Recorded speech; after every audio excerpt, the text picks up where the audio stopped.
পাকিস্তান এবার আরো বাংলাদেশের কাছাকাছি, বাংলাদেশও পাকিস্তানের অনেক কাছাকাছি। বলিউডকে এবার বাংলাদেশে যাতে ব্যান্ড করা যায় তার জন্য কিন্তু সক্রিয় বাংলাদেশের এই তত্ত্বাবধায়ক সরকারের যারা কর্তারা রয়েছেন তারা কিন্তু অনেকেই সেখানে সক্রিয়। এবং এই ব্যাপারে আমাদের প্রতিনিধি সুপ্রীতি মুখার্জি কি বলছেন আসুন শুনে নিই। সুপ্রীতি, শুনতে পাচ্ছ? হ্যাঁ, শুনতে পাচ্ছি। পাকিস্তানের সঙ্গে সাংস্কৃতিক যোগাযোগ বাড়িয়ে বলিউডকে কোণঠাসা করার চেষ্টা চালাচ্ছে বাংলাদেশ এবং পাকিস্তানের যারা অভিনেতা অভিনেত্রী তাদের এখন বাংলাদেশে ভিড়। কিভাবে দেখছে গোটা আন্তর্জাতিক মহল বিষয়টাকে? দেখো, গতকালকের যে খবর আমরা এই মুহূর্তে পাচ্ছি, বিশেষ করে তোমার ঢাকা বিশ্ববিদ্যালয়, সেখানে ঢাকা বিশ্ববিদ্যালয়ের একটি কনসার্টের আয়োজন করা হয়েছিল, চ্যারিটি কনসার্ট, এবং তার সাথে তোমার বাংলাদেশ ক্রিকেট বোর্ড অর্থাৎ বিসিবি আয়োজিত ছিল একটি প্রিমিয়ার লিগ। এই দুটো অনুষ্ঠানকে কেন্দ্র করে আমরা দেখতে পেলাম কি যে উদ্বোধনী অনুষ্ঠানে আমন্ত্রণ জানানো হলো কাকে না, পাকিস্তানের হাই কমিশনারকে। পাকিস্তানের হাই কমিশনার সৈয়দ আহমেদ মারুফ, তিনি রবিবার দিন যান বাংলাদেশে এবং রবিবার রাতেই তাকে তার জন্য বিশেষ আয়োজন করা হয় নৈশভোজের। সেখানে দেখা গেছে যে এই নৈশভোজ চলাকালীন বেশ কিছু ছবি, বেশ কিছু ফটো এই মুহূর্তে ভাইরাল।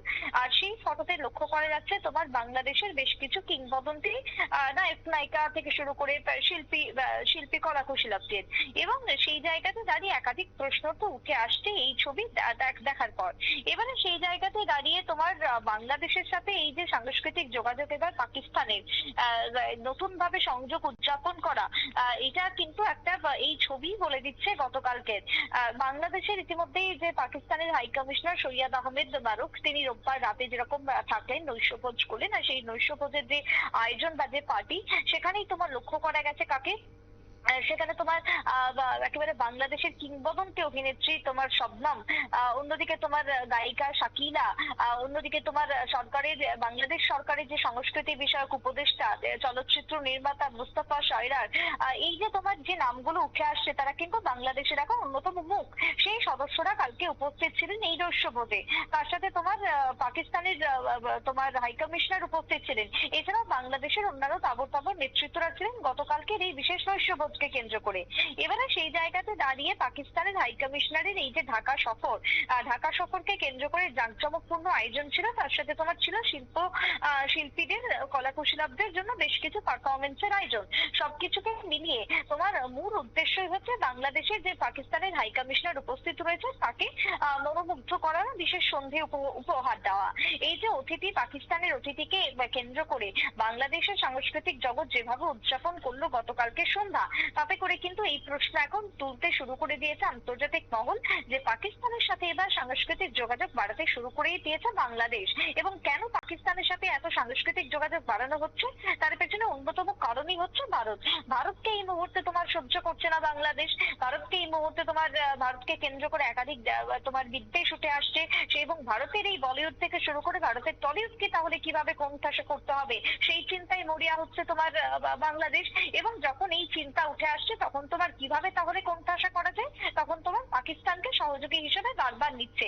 দেখো, বিভিন্ন ইস্যুতে আমরা দেখেছি একে অন্যকে সহযোগিতার বার্তা কিন্তু এই মুহূর্তে দিয়েছে বাংলাদেশ এবং পাকিস্তান। বাংলাদেশকে ফের পাকিস্তান বানাতে চাইছে এক প্রকার ইউনুস। এই যে সমালোচনা, এই ঝড় কিন্তু এবার বইতে শুরু করে দিয়েছে বাংলাদেশের অভ্যন্তরে। সরাসরি আমরা দেখেছি যে পাকিস্তান থেকে তোমার পণ্যবাহী জাহাজ পৌঁছে গেছে বাংলাদেশের চট্টগ্রাম নৌ বন্দরে জাহাজ পৌঁছেছে। ঢাকায় এবার নিযুক্ত পাকিস্তানের পাক হাই কমিশনারের সাথে খালেদা জিয়ার আমরা বৈঠক করতে দেখেছি। এছাড়াও সাম্প্রতিককালে পারমাণবিক বোমার কথা বলা হয়েছে বাংলাদেশ থেকে, এবং বাংলাদেশ জানাচ্ছে পাকিস্তান থেকে তারা এই বোমা নেবে, এই বোমা কিনবে, এবং বাংলাদেশে এই সমস্ত বক্তব্যকে উৎসাহ করছে যার প্রাক্তন সেনাকর্তারা। তাই সেই জায়গাতে এই সমস্ত কিছু যখন চলছে, একের পর এক চূড়ান্ত ভারত বিদ্বেষী আবহ, একের পর এক তোমার ভারত দখলের যখন হুঁশিয়ারি, ঠিক সেই সময় দেখা গেল কি না এই শাহবাজ শরীফের সাথে বৈঠক করেছেন কে না বাংলাদেশের অন্তর্বর্তী সরকারের উপদেষ্টা। অন্যদিকে দাঁড়িয়ে এবার কি দেখা গেল, এবারে দেখা গেল গতকালকে পাকিস্তানের হাই কমিশনার পৌঁছে গেলেন বাংলাদেশে, এবং ব্যবসা বাণিজ্য ক্রীড়া সাংস্কৃতিক প্রত্যেকটা ক্ষেত্রে এবার বাংলাদেশ পাকিস্তানের সাথে কিন্তু সম্পর্ক। সুপ্রীতি, তোমাকে একটা প্রশ্ন একটু থামাবো। আরো দেখো যে এই যে বাংলাদেশের যারা এর আগেও দেখলাম যে পাকিস্তান থেকে অনেক গায়ক গায়িকারা তারা এসছেন, তারা ঢাকাতে অনেক এরকম অনুষ্ঠান করছেন, কিন্তু যেখানে তারা ভারতের বলিউডের যারা বিখ্যাত অভিনেতা অভিনেত্রীদের বয়কটের ডাক দিয়েছেন, সেই জায়গাতেই পাকিস্তানি গায়ক গায়িকারাই বলিউডের গান গাইছেন এবং তারা সেটা শুনছেন। তাহলে এটা কতটা হাস্যকর যুক্তি বাংলাদেশের এই তত্ত্বাবধায়ক সরকারের যারা উপদেষ্টা, তারা বলিউডকে বাতিল করতে গিয়ে যেই পাকিস্তানিদের নিয়ে আসছে সেই পাকিস্তানিরাও বলিউডের গান গাইছে। এইটা কতটা হাস্যকর পরিস্থিতির মধ্যে তারা পড়ছেন। দেখো, শুধু এইটা কেন, বাংলাদেশ বর্তমানে যে কথাই বলছে, মুখ দিয়ে যে শব্দই বার করছে, সেটাই হাস্যকর হয়ে দাঁড়াচ্ছে গোটা বিশ্বের কাছে। তাই এই জায়গাতে দাঁড়িয়ে গতকালকে রাত্রেও তারা যে গানের মধ্য দিয়ে নাচ গান করেছেন, সবটাই কিন্তু ভারতের তৈরি গান, ভারতবর্ষের গান। আজকে পাকিস্তানে যারা যারা ফেমাস হয়েছে, বিখ্যাত হয়েছে, বা বাংলাদেশেরই বলো, তাদের কিন্তু কোনো না কোনো ভাবে ভারতের সাথে যুক্ত রয়েছে বা ভারতের সাথে তাদের লিঙ্ক রয়েছে। তারা ভারতের গানেই দেখা গেছে যে হয়তো ফেমাস হয়েছে। তাই এটা তো খুব মানে স্বাভাবিকভাবেই এটা একটা হাস্যকর ব্যাপার। এবং সেক্ষেত্রে যতই তারা যাই করুক না কেন, দেখো বাংলাদেশের ইন্ডাস্ট্রি কই সেরকম অর্থে, বা পাকিস্তানের কথাও যদি বলো, ভারতবর্ষের যে বলিউড সেটা কিন্তু একেবারে গ্লোবালি। আর ভারতবর্ষের যে নায়ক শাহরুখ খান, এই শাহরুখ খান কিন্তু গ্লোবাল স্টার। আমরা কিন্তু কখনোই দাবি করি না যে শুধু তিনি ভারতের রত্ন।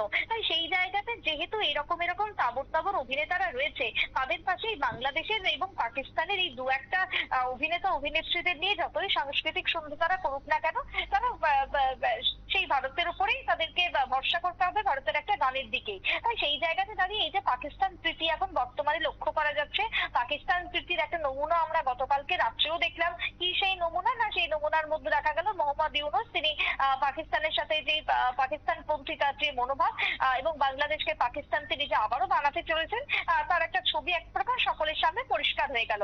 তবে এবার ভারতের ক্ষেত্রে শুধু বলছি না, এবার ভারতের বাইরে বা পাকিস্তান এবং বাংলাদেশের অভ্যন্তরে এবার উঠে আসছে একের পর এক তোমার চাপ। এবার ইউনূসকে সেই চাপ সহ্য করতে হবে এবং সামলাতে হবে, কারণ বাংলাদেশের অভ্যন্তরে এবার যে ছবিগুলো দেখা যাচ্ছে সেটা কিন্তু খুব একটা ভালো দিকে যাচ্ছে না। তাই সেই জায়গাতে যতই তিনি পাকিস্তান পন্থী হয়ে যাক না কেন, যতই তার পাকিস্তানের প্রতি প্রীতি বা তোমার নমুনা জেগে উঠুক না কেন, সেই জায়গাতে দাঁড়িয়ে তোমার ভারত এবং তোমার বাংলাদেশ এবং পাকিস্তান যতই কাছাকাছি চলে আসুক না কেন, তোমার তারা কোনো রকম ভাবেই কোনো কিছু করতে পারবে না। তবে গতকালকে রাত্রের এই ছবির পর অনেকেই বলা বলি করছেন যে গতকালকে রাত্রেই তারা বৈঠকে নাকি দাঁড়াচ্ছেন যে বাংলাদেশ এবং পাকিস্তান নাকি তোমার বা অনেক কাছাকাছি চলে এসেছে এবার তাদের সুসম্পর্কের মধ্য দিয়ে। এবং পাকিস্তানের সাথে তারা ৭১-এর পরে যে ছবি দেখা দিয়েছিল, সেই ছবি ভুলে গিয়ে তারা নাকি পুনঃস্থাপন করতে চায়, তাদের সম্পর্ক আরো মজবুত করতে চায়। এই ধরনের বক্তব্য যখন ইউনূসের পক্ষ থেকে উঠে আসছে, তখন বাংলাদেশের মধ্যে এবার একাংশের ভেতরে কিন্তু দেখা দিয়েছে তীব্র ক্ষোভ এবার ইউনূসের প্রতি। তাই এখন এই পরিস্থিতিতে কিভাবে বাংলাদেশ এবং ইউনূস কিভাবে নিজের দেশকে সামলায়, প্রত্যেকটা জনগণের মান রাখে, সেটা কিন্তু এখন সময়ই বলবে। নীল, একেবারেই ধন্যবাদ আমাদের সঙ্গে অনেকক্ষণ থাকার জন্য।